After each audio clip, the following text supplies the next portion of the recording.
বিসমিল্লাহির রহমানির রহিম। প্রিয় দেশবাসী, আসসালামু আলাইকুম। বিনা ভোটে ক্ষমতায় থাকার জন্য খুনি হাসিনা গত 15 বছরে হাজারো মানুষকে গুম খুন অপহরণ করেছে। হামলা চালিয়ে মিথ্যে মামলা দিয়ে লক্ষ লক্ষ মানুষকে করেছে ঘরছাড়া।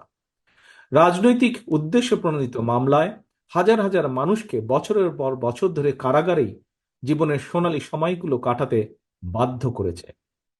খুনি হাসিনার অত্যাচার নির্যাতনে নিপীড়নে দেশের গণতান্ত্রিকামী মানুষ ক্ষুব্ধ, বিক্ষুব্ধ এবং এ কারণেই গণ আন্দোলনের মুখে খুনি হাসিনা পালানোর পর নির্যাতিত নিপীড়িতদের কারো কারো হয়তো আচরণে হয়তো বা ক্ষোভের মারাত্মক বহিঃপ্রকাশ ঘটেছে।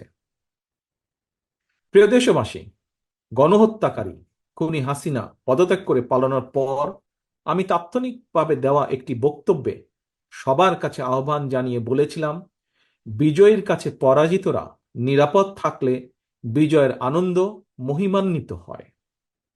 তবে আমি খবর পেয়েছি দেশের কোনো কোনো জায়গায় কিছু কিছু অনাকাঙ্ক্ষিত ঘটনা ঘটেছে। এ প্রসঙ্গে আমি আবারও আপনাদের কাছে বিনীত আহ্বান রেখে বলতে চাই, ধর্মীয় কিংবা রাজনৈতিক কারণে কোনো ব্যক্তি বা গোষ্ঠীর প্রতি প্রতিশোধ কিংবা প্রতিহিংসা পরায়ণ হবেন না। বিশেষ করে সংখ্যালঘু জনগোষ্ঠী কোনোভাবেই যেন হেনস্থার শিকার না হন, সেটি নিশ্চিত করা আপনার আমাদের সবার দায়িত্ব। কোনো ধর্মীয় উপাসনালয় ক্ষোভের বহিঃপ্রকাশ ঘটাবেন না। খুনি হাসিনা তার দলীয় এবং ব্যক্তি স্বার্থে রাষ্ট্র এবং সমাজে মানুষে মানুষে ঘৃণা, হিংসা, বিভেদ ছড়িয়েছে। তবে আমার বক্তব্য স্পষ্ট, কাউকে সংখ্যালঘু হিসাবে বিবেচনা করার প্রয়োজন নেই। বাংলাদেশে মুসলমান, হিন্দু, বৌদ্ধ, খ্রিস্টান, বিশ্বাসী কিংবা অবিশ্বাসী কেউ সংখ্যালঘু নন।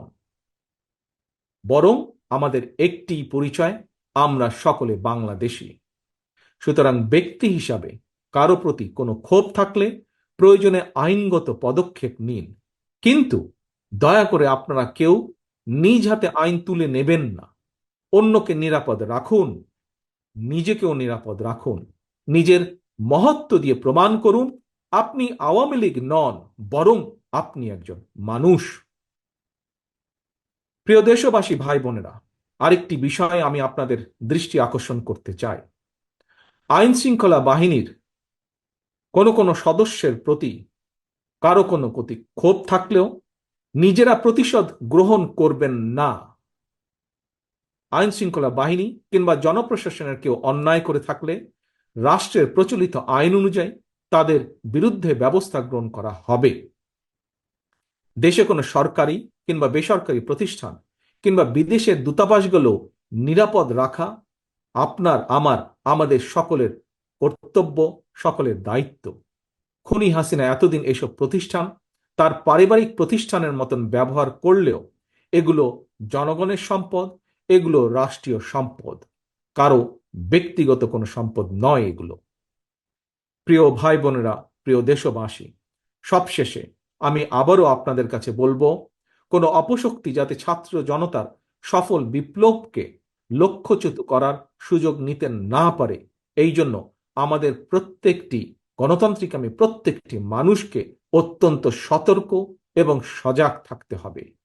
এটি এই মুহূর্তে বিএনপি সহ বাংলাদেশের পক্ষের প্রতিটি রাজনৈতিক দলের নেতা, কর্মী, সমর্থক, শুভাকাঙ্ক্ষীদের প্রতি আমার বিশেষ আহ্বান।